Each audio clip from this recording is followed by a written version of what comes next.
Título 3. Dos direitos e vantagens. Capítulo 1. Do vencimento e da remuneração. Artigo 40. Vencimento é a retribuição pecuniária pelo exercício de cargo público com valor fixado em lei. Artigo 41. Remuneração é o vencimento do cargo efetivo acrescido das vantagens pecuniárias permanentes estabelecidas em lei. Parágrafo 1º. A remuneração do servidor investido em função ou cargo em comissão será paga na forma prevista no artigo 62. Parágrafo 2º. O servidor investido em cargo em comissão de órgão ou entidade diversa da de sua lotação receberá a remuneração de acordo com o estabelecido no parágrafo 1º do artigo 93. Parágrafo 3º. O vencimento do cargo efetivo acrescido das vantagens de caráter permanente é irredutível. Parágrafo 4º. É assegurada a isonomia de vencimentos para cargos de atribuições iguais ou assemelhadas do mesmo poder ou entre servidores dos três poderes, ressalvadas as vantagens de caráter individual e as relativas à natureza ou ao local de trabalho.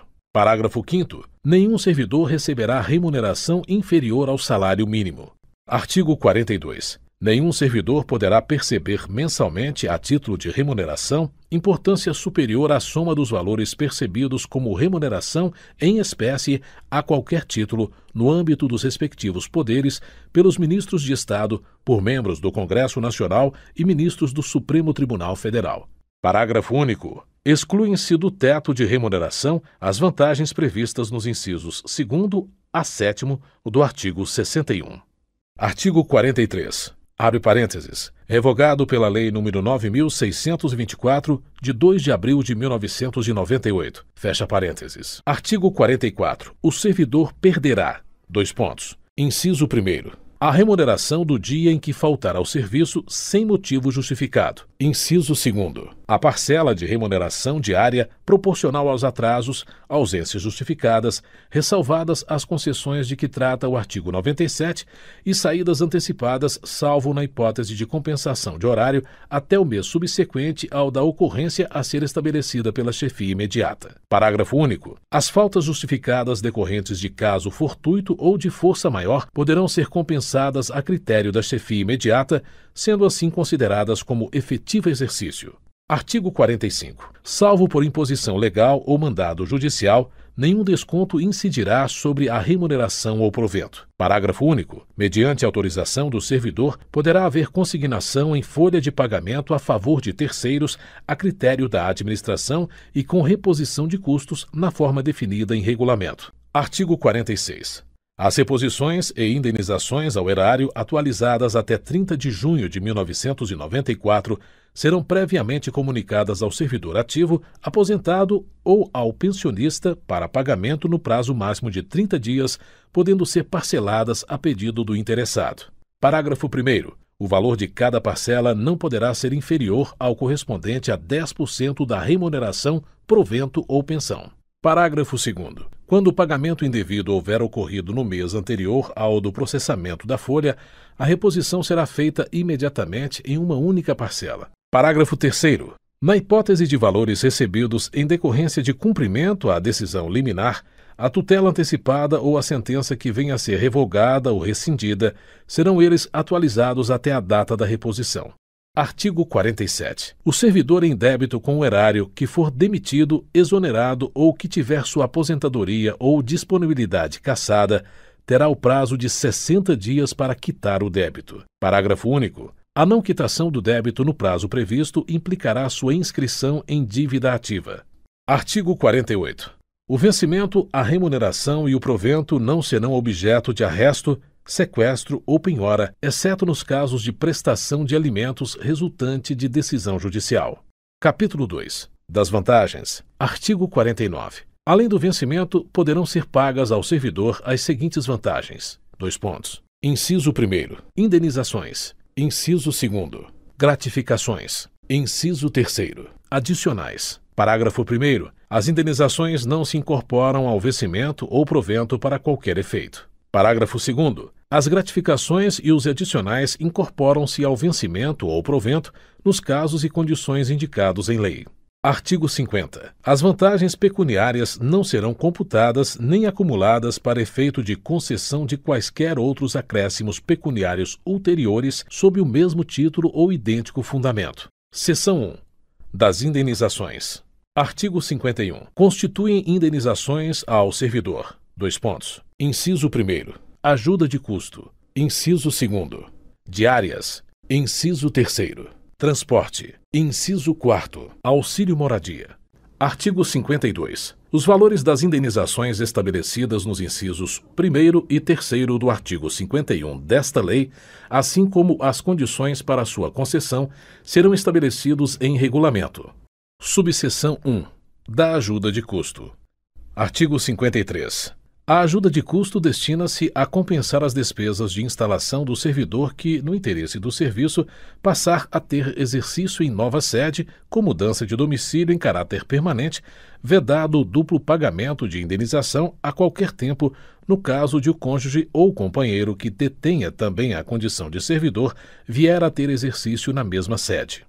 Parágrafo 1º. Correm por conta da administração as despesas de transporte do servidor e de sua família, compreendendo passagem, bagagem e bens pessoais. Parágrafo 2º. À família do servidor que falecer na nova sede são assegurados ajuda de custo e transporte para a localidade de origem dentro do prazo de 1 ano contado do óbito.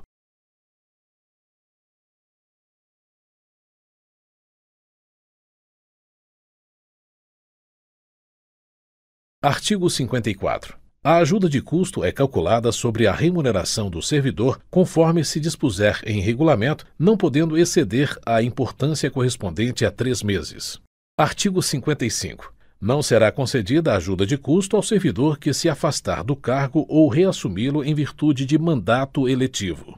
Artigo 56. Será concedida ajuda de custo àquele que, não sendo servidor da União, for nomeado para cargo em comissão com mudança de domicílio.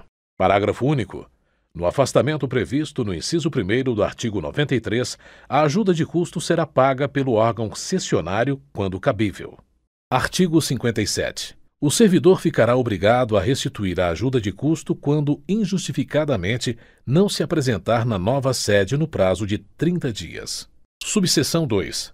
Das diárias. Artigo 58. O servidor que a serviço afastar-se da sede em caráter eventual ou transitório para outro ponto do território nacional ou para o exterior, fará jus a passagens e diárias destinadas a indenizar as parcelas de despesas extraordinária com pousada, alimentação e locomoção urbana, conforme dispuser em regulamento.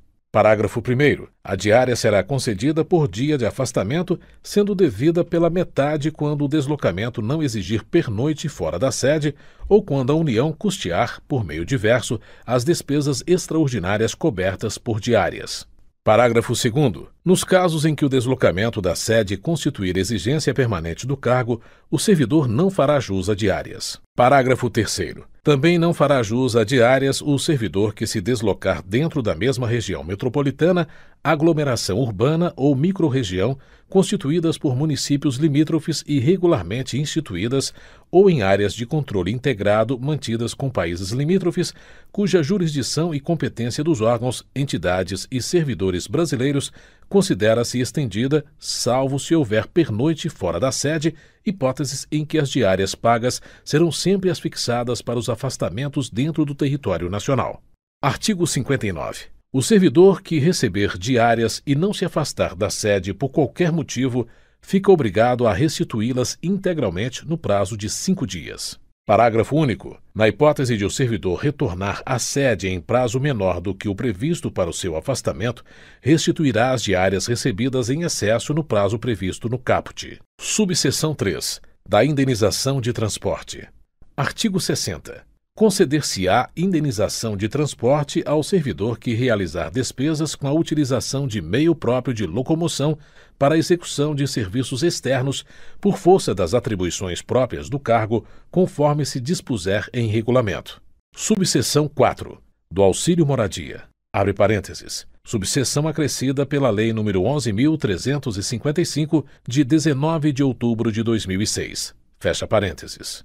Artigo 60-A. O auxílio moradia consiste no ressarcimento das despesas comprovadamente realizadas pelo servidor com aluguel de moradia ou com meio de hospedagem administrado por empresa hoteleira no prazo de 1 mês após a comprovação da despesa pelo servidor. Artigo 60-B. Conceder-se-á auxílio moradia ao servidor se atendidos os seguintes requisitos. Inciso 1º. Não existe imóvel funcional disponível para uso pelo servidor. Inciso 2º. O cônjuge ou companheiro do servidor não ocupa imóvel funcional. Inciso 3º. O servidor ou seu cônjuge ou companheiro não seja ou tenha sido proprietário, promitente comprador, cessionário ou promitente cessionário de imóvel no município aonde for exercer o cargo, incluída a hipótese de lote edificado sem averbação de construção nos 12 meses que antecederem a sua nomeação. Inciso 4º. Nenhuma outra pessoa que resida com o servidor receba auxílio moradia. Inciso 5º. O servidor tenha se mudado do local de residência para ocupar cargo em comissão ou função de confiança do Grupo Direção e Assessoramento Superiores, DAS, níveis 4, 5 e 6, de natureza especial de ministro de Estado ou equivalentes. Inciso 6º.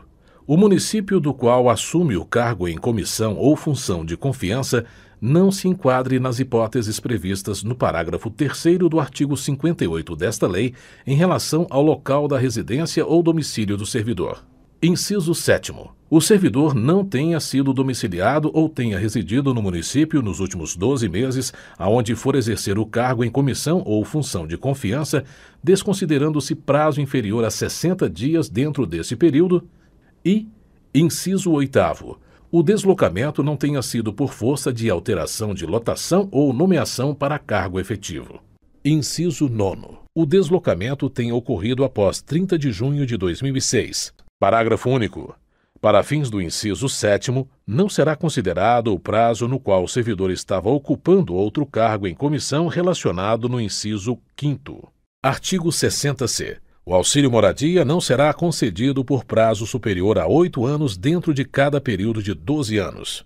Artigo 60-D. O valor mensal do auxílio moradia é limitado a 25% do valor do cargo em comissão, função comissionada ou cargo de ministro de Estado ocupado.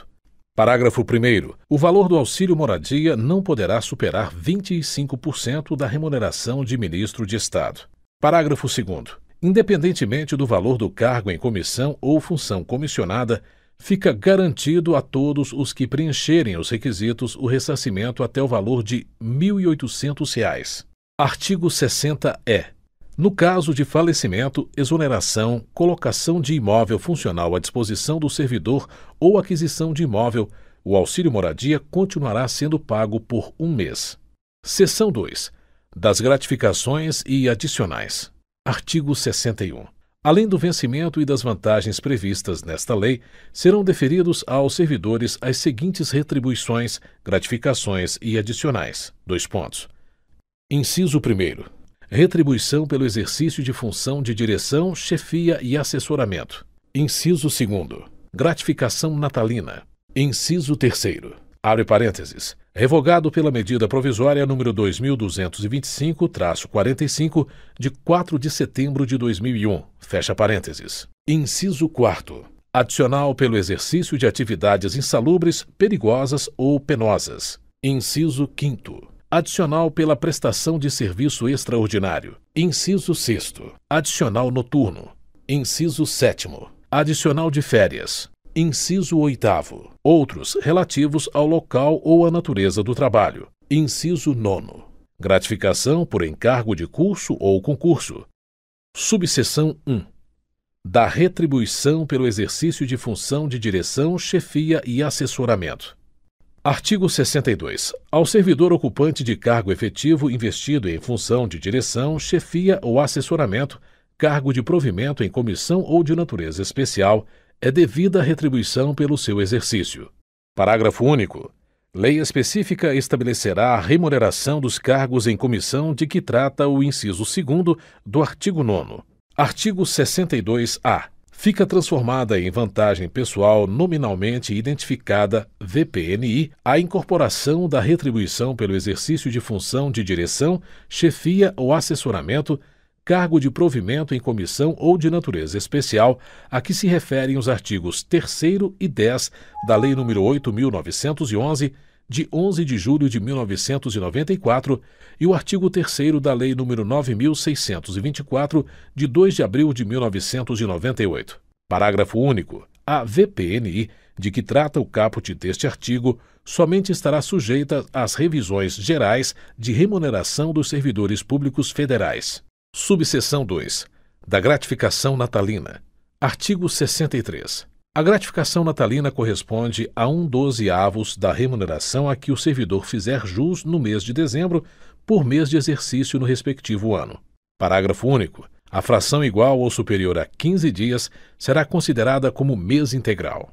Artigo 64. A gratificação será paga até o dia 20 do mês de dezembro de cada ano. Artigo 65. O servidor exonerado perceberá sua gratificação natalina proporcionalmente aos meses de exercício, calculada sobre a remuneração do mês da exoneração. Artigo 66. A gratificação natalina não será considerada para cálculo de qualquer vantagem pecuniária. Subseção 3.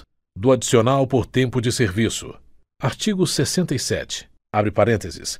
Artigo revogado pela medida provisória número 2225-45, de 4 de setembro de 2001, respeitadas as situações constituídas até 8 de março de 1999. Fecha parênteses.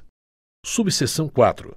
Dos adicionais de insalubridade, periculosidade ou atividades penosas.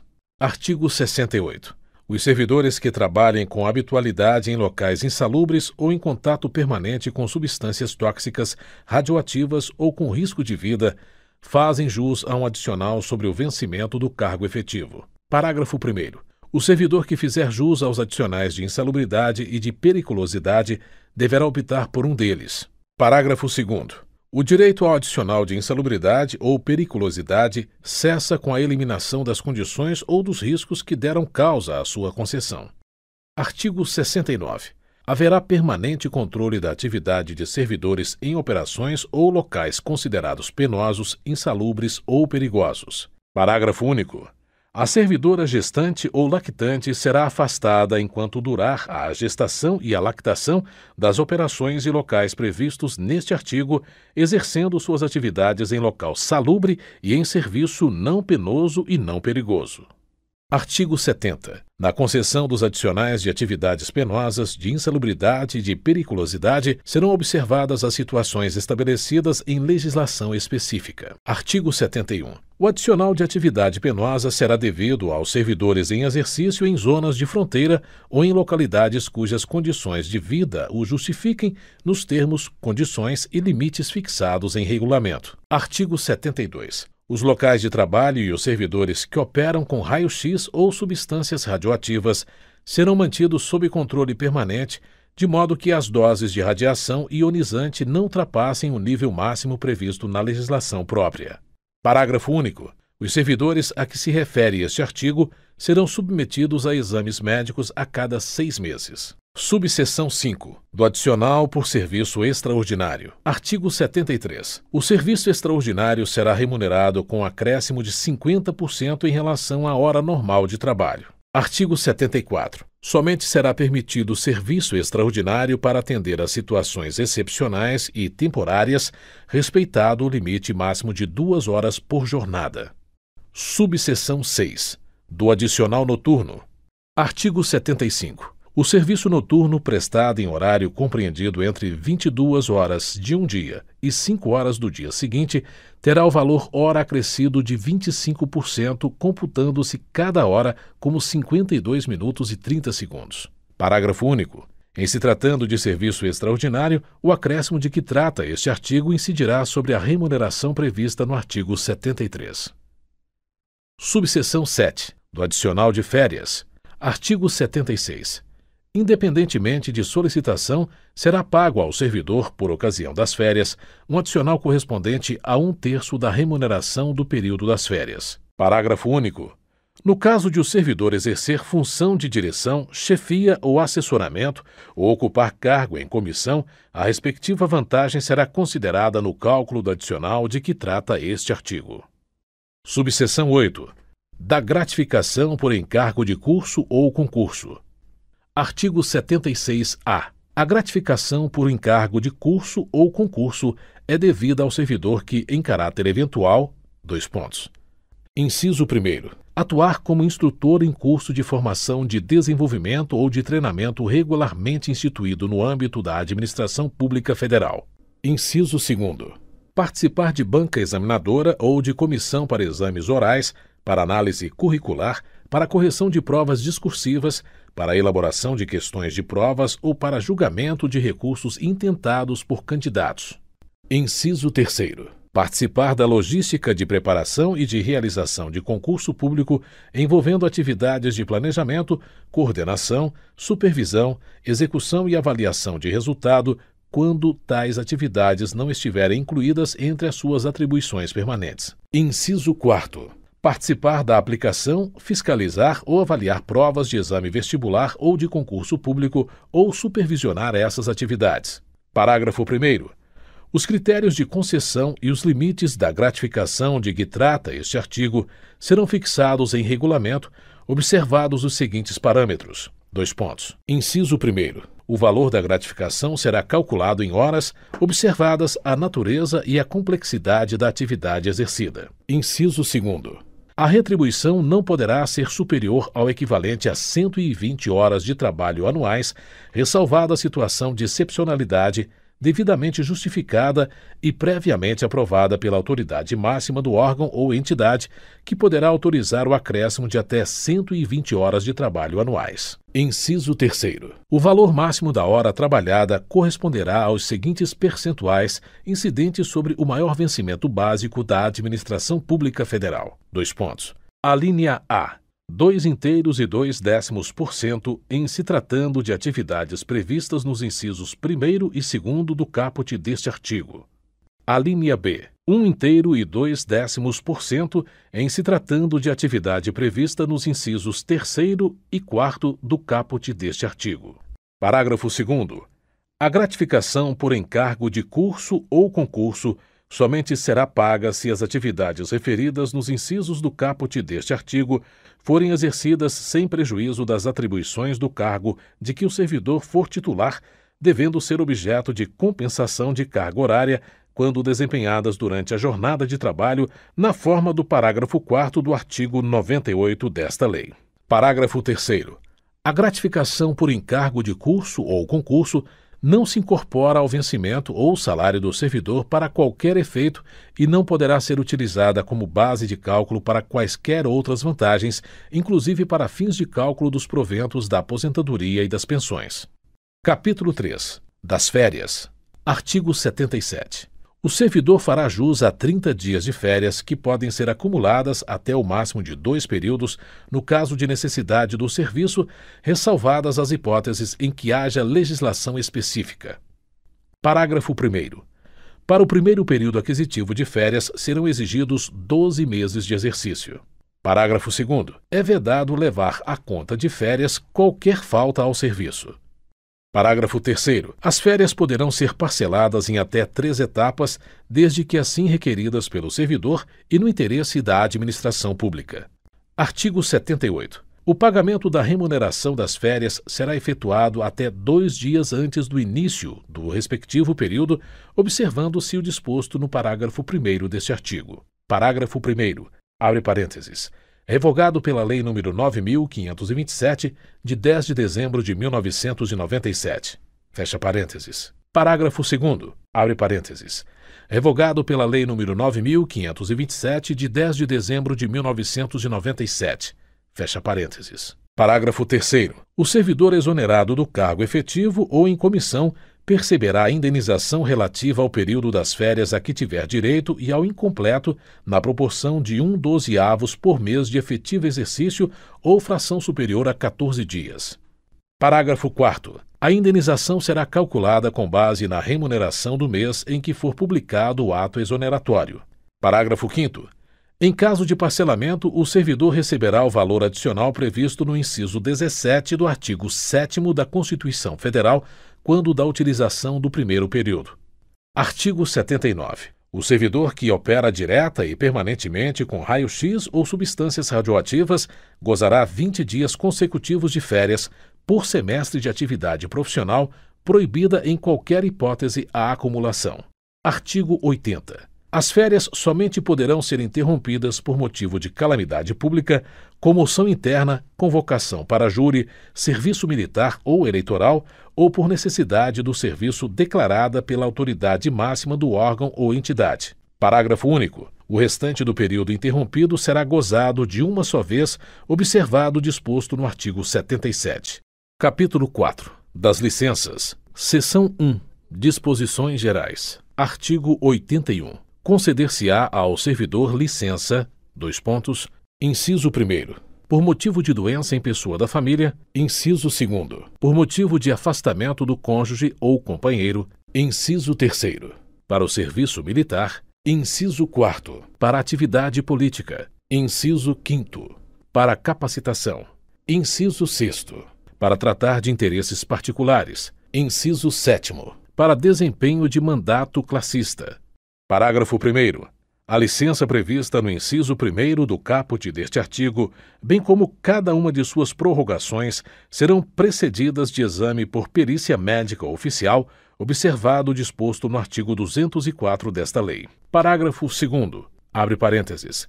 Revogado pela Lei nº 9.527, de 10 de dezembro de 1997. Fecha parênteses. Parágrafo 3º.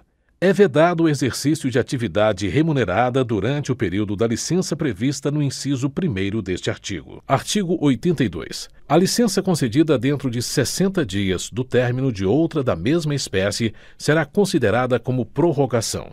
Seção 2. Da licença por motivo de doença em pessoa da família. Artigo 83. Poderá ser concedida licença ao servidor por motivo de doença do cônjuge ou companheiro, dos pais, dos filhos, do padrasto ou madrasta e enteado ou dependente que viva às suas expensas e conste do seu assentamento funcional mediante comprovação por perícia médica oficial. Parágrafo 1º. A licença somente será deferida se a assistência direta do servidor for indispensável e não puder ser prestada simultaneamente com o exercício do cargo ou mediante compensação de horário, na forma do disposto no inciso 2º do artigo 44.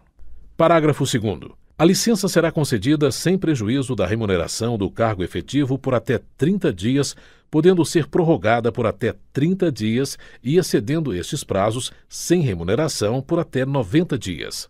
Parágrafo 3º. Não será concedida nova licença em período inferior a 12 meses do término da última licença concedida.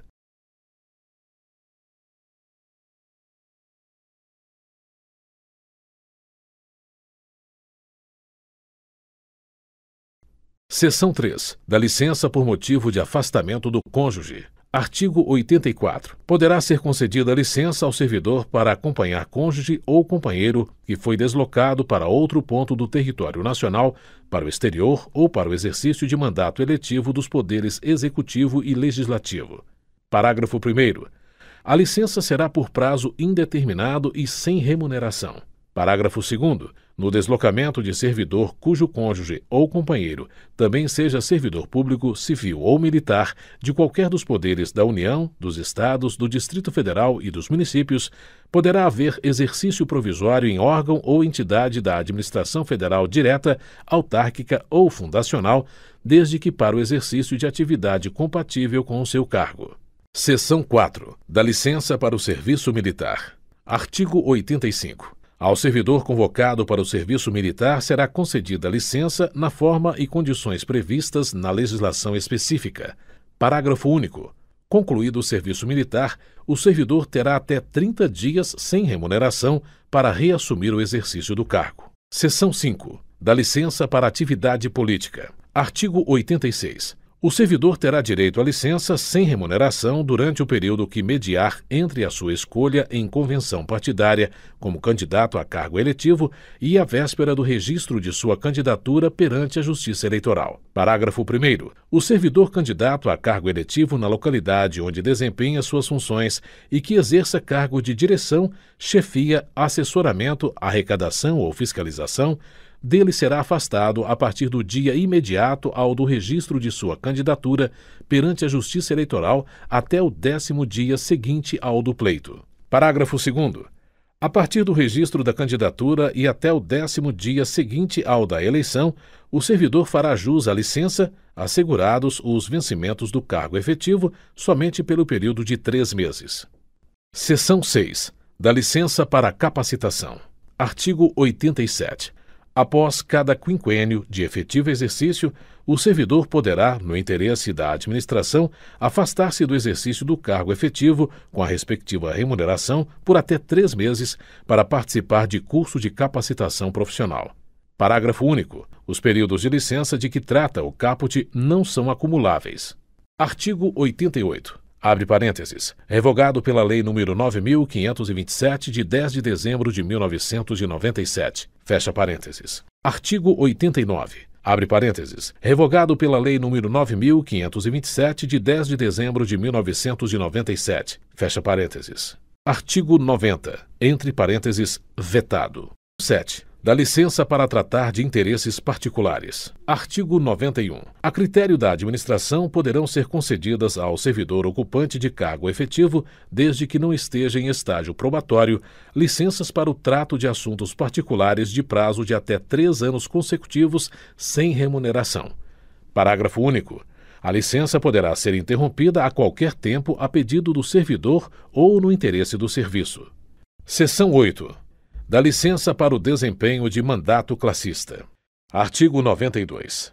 É assegurado ao servidor o direito à licença sem remuneração para o desempenho de mandato em confederação, federação, associação de classe de âmbito nacional, sindicato representativo da categoria ou entidade fiscalizadora da profissão ou ainda para participar de gerência ou administração em sociedade cooperativa constituída por servidores públicos para prestar serviços a seus membros, observado o disposto na alínea C do inciso 8º do artigo 102 desta lei, conforme disposto em regulamento e observados os seguintes limites.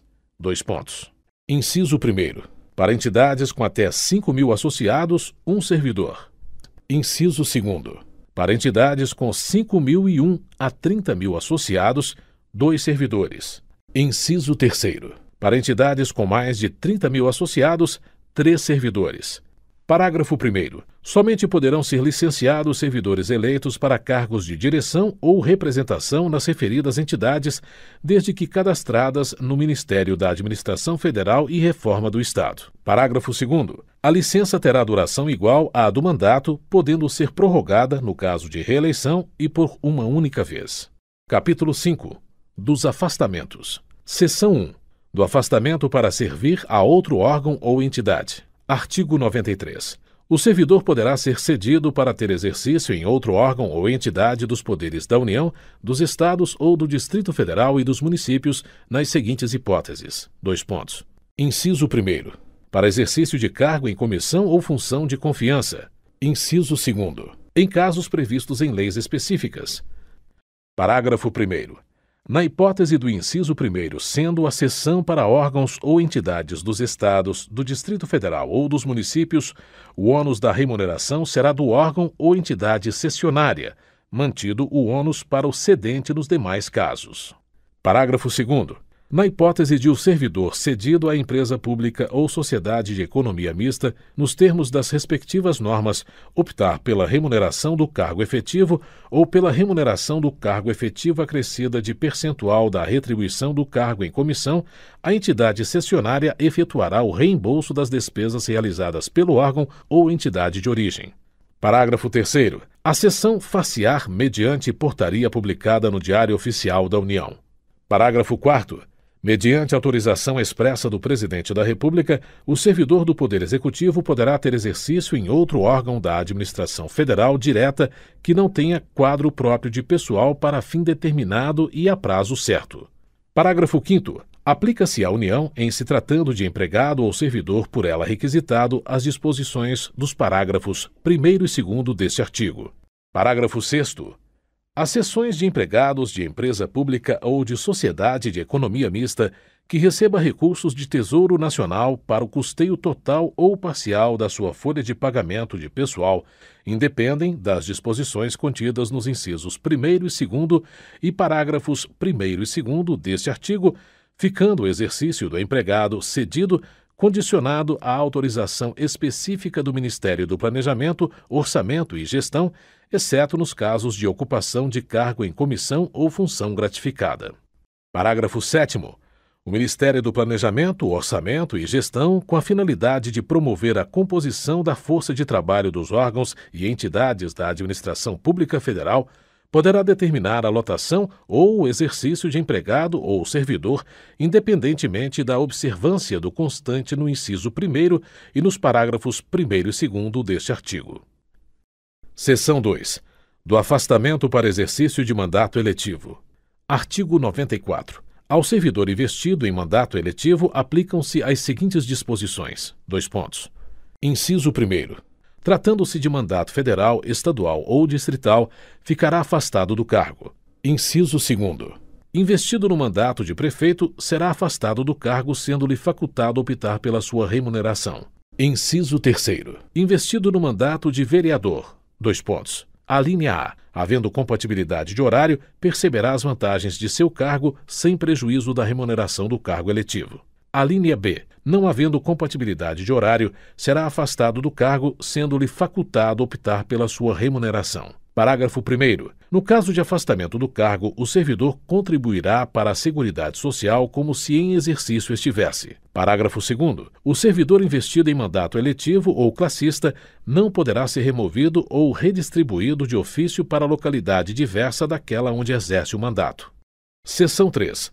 Do afastamento para estudo ou missão no exterior. Artigo 95. O servidor não poderá ausentar-se do país para estudo ou missão oficial sem autorização do Presidente da República, Presidente dos órgãos do Poder Legislativo e Presidente do Supremo Tribunal Federal. Parágrafo 1º. A ausência não excederá a 4 anos e, finda a missão ou estudo, somente decorrido igual período, será permitida nova ausência. Parágrafo 2º. Ao servidor beneficiado pelo disposto neste artigo, não será concedida exoneração ou licença para tratar de interesse particular antes de decorrido período igual ao do afastamento, ressalvada a hipótese de ressarcimento da despesa havida com seu afastamento. Parágrafo 3º. O disposto neste artigo não se aplica aos servidores da carreira diplomática. Parágrafo 4º. As hipóteses, condições e formas para a autorização de que trata este artigo, inclusive no que se refere à remuneração do servidor, serão disciplinadas em regulamento.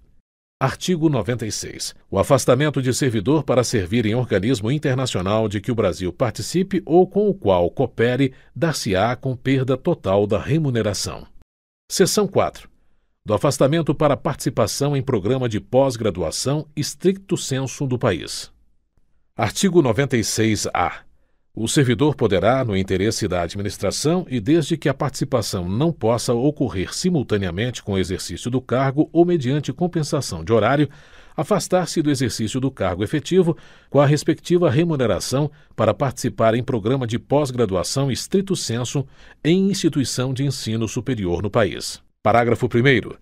Ato do dirigente máximo do órgão ou entidade definirá, em conformidade com a legislação vigente, os programas de capacitação e os critérios para participação em programas de pós-graduação no país, com ou sem afastamento do servidor, que serão avaliados por um comitê constituído para este fim. Parágrafo 2º.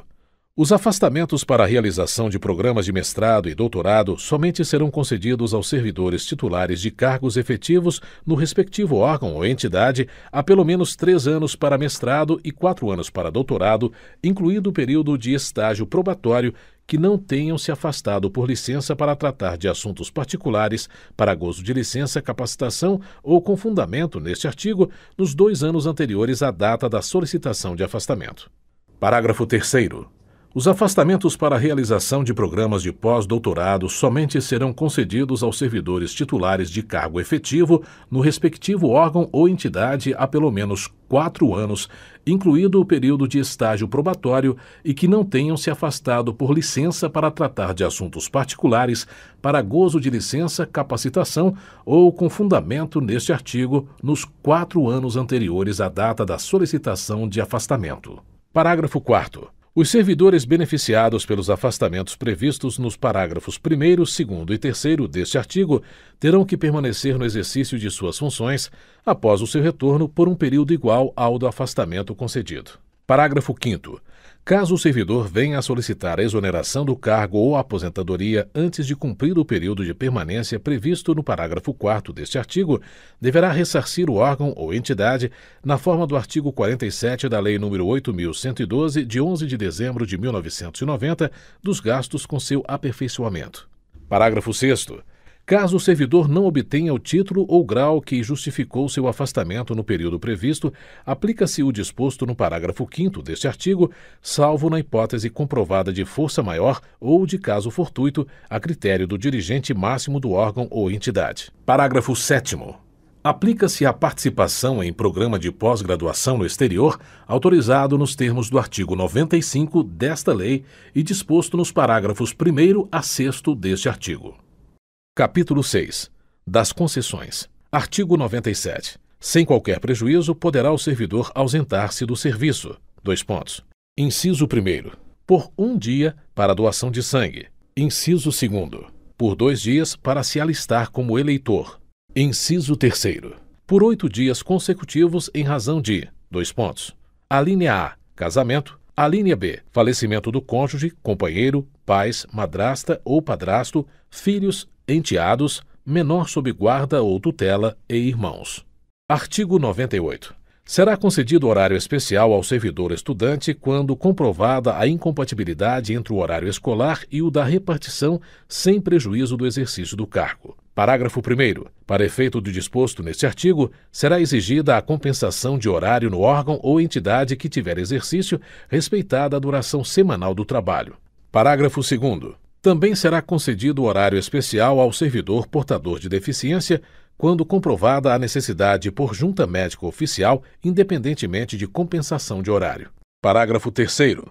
As disposições do parágrafo anterior são extensivas ao servidor que tenha cônjuge, filho ou dependente portador de deficiência física, exigindo-se, porém, neste caso, compensação de horário na forma do inciso 2º do artigo 44. Parágrafo 4º. Será igualmente concedido horário especial vinculado à compensação de horário a ser efetivada no prazo de até 1 ano ao servidor que desempenhe atividade prevista nos incisos 1º e 2º do caput do artigo 76-A desta lei. Artigo 99. Ao servidor estudante que mudar de sede no interesse da administração, é assegurada, na localidade da nova residência ou na mais próxima, matrícula em instituição de ensino congênere em qualquer época, independentemente de vaga. Parágrafo único. O disposto neste artigo estende-se ao cônjuge ou companheiro, aos filhos ou enteados do servidor que vivam na sua companhia, bem como aos menores sob sua guarda, com autorização judicial. Capítulo 7. Do tempo de serviço.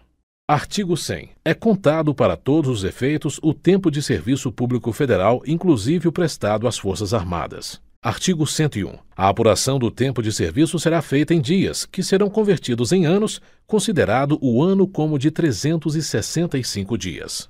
Artigo 102. Além das ausências ao serviço previstas no artigo 97, são considerados como de efetivo exercício os afastamentos em virtude de: Inciso 1º.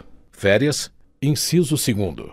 exercício de cargo em comissão ou equivalente em órgão ou entidade dos poderes da União, dos Estados, municípios e Distrito Federal. Inciso 3º. Exercício de cargo ou função de governo ou administração em qualquer parte do território nacional por nomeação do Presidente da República. Inciso 4º. Participação em programa de treinamento regularmente instituído ou em programa de pós-graduação estrito sensu no país, conforme dispuser o regulamento. Inciso 5º. Desempenho de mandato eletivo federal, estadual, municipal ou do Distrito Federal, exceto para promoção por merecimento. Inciso 6º. Júri e outros serviços obrigatórios por lei. Inciso 7º. Missão ou estudo no exterior quando autorizado o afastamento conforme dispuser o regulamento. Inciso 8º. Licença. Alínea A. A gestante, a adotante e a paternidade. Alínea B. Para tratamento da própria saúde até o limite de 24 meses cumulativo ao longo do tempo de serviço público prestado à União em cargo de provimento efetivo. Alínea C. Para o desempenho de mandato classista ou participação de gerência ou administração em sociedade cooperativa constituída por servidores para prestar serviços a seus membros, exceto para efeito de promoção por merecimento. Alínea D. Por motivo de acidente em serviço ou doença profissional. Alínea E. Para capacitação conforme dispuser o regulamento. Alínea F. Por convocação para o serviço militar. Inciso 9º. Deslocamento para nova sede de que trata o artigo 18. Inciso 10. Participação em competição desportiva nacional ou convocação para integrar representação desportiva nacional no país ou no exterior, conforme disposto em lei específica. Inciso 11. Afastamento para servir em organismo internacional de que o Brasil participe ou com o qual coopere. Artigo 103. Contar-se-á apenas para efeito de aposentadoria e disponibilidade. Inciso 1º. O tempo de serviço público prestado aos Estados, municípios e Distrito Federal. Inciso 2º. A licença para tratamento de saúde de pessoa da família do servidor com remuneração. Inciso 3º. A licença para atividade política no caso do artigo 86, parágrafo 2º. Inciso 4º. O tempo correspondente ao desempenho de mandato eletivo federal, estadual, municipal ou distrital anterior ao ingresso no serviço público federal. Inciso 5º. O tempo de serviço em atividade privada vinculada à Previdência Social. Inciso 6º. O tempo de serviço relativo a tiro de guerra. Inciso 7º. O tempo de licença para tratamento da própria saúde que exceder o prazo a que se refere a alínea B do inciso 8º do artigo 102. Parágrafo 1º. O tempo em que o servidor esteve aposentado será contado apenas para nova aposentadoria. Parágrafo 2º. Será contado em dobro o tempo de serviço prestado às Forças Armadas em operações de guerra. Parágrafo 3º. É vedada a contagem cumulativa de tempo de serviço prestado concomitantemente em mais de um cargo ou função de órgão ou entidades dos poderes da União, Estado, Distrito Federal e Município, autarquia, fundação pública, sociedade de economia mista e empresa pública. Capítulo 8. Do direito de petição. Artigo 104. É assegurado ao servidor o direito de requerer aos poderes públicos em defesa de direito ou interesse legítimo. Artigo 105. O requerimento será dirigido à autoridade competente para decidi-lo e encaminhado por intermédio daquela a que estiver imediatamente subordinado o requerente. Artigo 106. Cabe pedido de reconsideração à autoridade que houver expedido o ato ou proferido a primeira decisão, não podendo ser renovado. Parágrafo único. O requerimento e o pedido de reconsideração de que tratam os artigos anteriores deverão ser despachados no prazo de 5 dias e decididos dentro de 30 dias. Artigo 107. Caberá recurso. Inciso 1º. Do indeferimento do pedido de reconsideração. Inciso 2º. Das decisões sobre os recursos sucessivamente interpostos. Parágrafo 1º. O recurso será dirigido à autoridade imediatamente superior à que tiver expedido o ato ou proferido a decisão e sucessivamente em escala ascendente às demais autoridades. Parágrafo 2º. O recurso será encaminhado por intermédio da autoridade a que estiver imediatamente subordinado o requerente. Artigo 108. O prazo para interposição de pedido de reconsideração ou de recurso é de 30 dias a contar da publicação ou da ciência, pelo interessado, da decisão recorrida. Artigo 109. O recurso poderá ser recebido com efeito suspensivo a juízo da autoridade competente. Parágrafo único. Em caso de provimento do pedido de reconsideração ou do recurso, os efeitos da decisão retroagirão à data do ato impugnado. Artigo 110. O direito de requerer prescreve. Inciso 1º. Em 5 anos, quanto aos atos de demissão e de cassação de aposentadoria ou disponibilidade ou que afetem interesse patrimonial e créditos resultantes das relações de trabalho. Inciso 2º. Em 120 dias nos demais casos, salvo quando outro prazo for fixado em lei. Parágrafo único. O prazo de prescrição será contado da data da publicação do ato impugnado ou da data da ciência pelo interessado, quando o ato não for publicado. Artigo 111. O pedido de reconsideração e o recurso, quando cabíveis, interrompem a prescrição. Artigo 112. A prescrição é de ordem pública, não podendo ser relevada pela administração. Artigo 113. Para o exercício do direito de petição, é assegurada vista do processo ou documento na repartição ao servidor ou a procurador por ele constituído. Artigo 114. A administração deverá rever seus atos a qualquer tempo quando eivados de ilegalidade. Artigo 115. São fatais e improrrogáveis os prazos estabelecidos neste capítulo, salvo motivo de força maior.